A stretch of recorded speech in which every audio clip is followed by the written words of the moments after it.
আমার কর্মকর্তা অশেষ ধন্যবাদ। ସମସ୍ତ ପ୍ରାଣପଣ ଚେଷ୍ଟାରେ ଆଜି ଠାକୁର ଏଠି ବସିଲା। ସମସ୍ତେ କେହି ବି କାହାକୁ ଛାଡ଼ିବୁ, ସମସ୍ତ ପ୍ରାଣପଣ ଚେଷ୍ଟା କରୁ, ସମସ୍ତ ଚେଷ୍ଟା ଆଉ ଏତେ କମ୍ ଦିନରେ ଏତେ କମ୍ କରିକି ଗୋଟେ ମାନେ ଗୋଟେ ଅଦ୍ଭୁତ ଜିନିଷ, ମାନେ ମୁଁ ନିଜେ ଫିଲ୍ କରିଛି ଯେଉଁ ତାକୁ କମ୍ ଜଣ ବଡ଼ ଆକାର ହେଲା କିନ୍ତୁ ସମୟରେ ବି ହେଇଗଲା। ସେଇଟା ଗୋଟେ ଅଦ୍ଭୁତ ଫିଲିଂ ଏ ଯେ ମାନେ ଇନକମ୍ପ୍ଲିଟ୍ ସେମାନେ ବୁଝିପାରୁଛୁ କେତେ ଜଲ୍ଦି ଆମେ ଏଇ କାମଟା ହେଇଛି। ଜୁନ୍ ମାସରେ କେତେ 15ରୁ ଆରମ୍ଭ କଲୁ କାମ ନାଗ 4 ଦିନ ହେଲା, ତାପରେ ମାସେ 40 ଦିନ ଭିତରେ କାମ ମାନେ ଘର କାମ ବି ହେଇଗଲା। ଠାକୁରଙ୍କ ଅସୀମ କୃପା ହେଇଗଲା କାମ ବି ଭଲ ବଢ଼ିଆ ହେଲେ ସମସ୍ତଙ୍କୁ ସହଯୋଗ କାହା ବି ନା ନେଇ ସମସ୍ତେ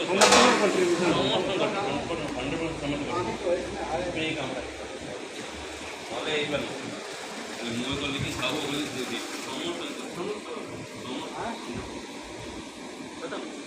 ଠାକୁର ବସି ନନା ଆଉ ଜଣେ ନନାଙ୍କୁ ରଖିବାର ମାନେ ପ୍ଲାନିଂ ଗୁଡ଼ା ଅଛି। ବର୍ତ୍ତମାନ ମୁଁ ସମସ୍ତଙ୍କୁ ସଜେସନ୍ ମାଗୁଛି ଏ ସଂସ୍ଥା ଆଗକୁ କେମିତି ଠାକୁର ବସିଗଲେ ଆଉ ଜଗନ୍ନାଥ ଠାକୁର ତାଙ୍କର ନୀତି ନିୟମ ପ୍ରତିଦିନ ନୀତି ନିୟମ ପର୍ବପର୍ବାଣି ପାଳନ କରିବାକୁ ପଡ଼ିବ। ଆଗକୁ ରଥଯାତ୍ରା 5-7 ବର୍ଷ ରଥଯାତ୍ରା ଏଗୁଡ଼ା ସବୁ କେମିତି ହେବ ସବୁ ନିଜ ନିଜ ସଜେସନ୍ ଦେବେ। ବର୍ତ୍ତମାନ ଆମେ ଯେଉଁ କହୁଛେ ମନ୍ଦିର ଜମିର ଖର୍ଚ୍ଚ ଗୁଡ଼ା ପ୍ରାୟ ମାସକୁ 30,000 ଟଙ୍କା। ନନାଙ୍କ ଦରମା ଅଛି, ଫୁଲ ଅଛି, ଝିଅ ଅଛି, ଦୀପ ଅଛି, ଖର୍ଚ୍ଚ ଅଛି ମାନେ କିଛି ଜଣେ ନନା 30,000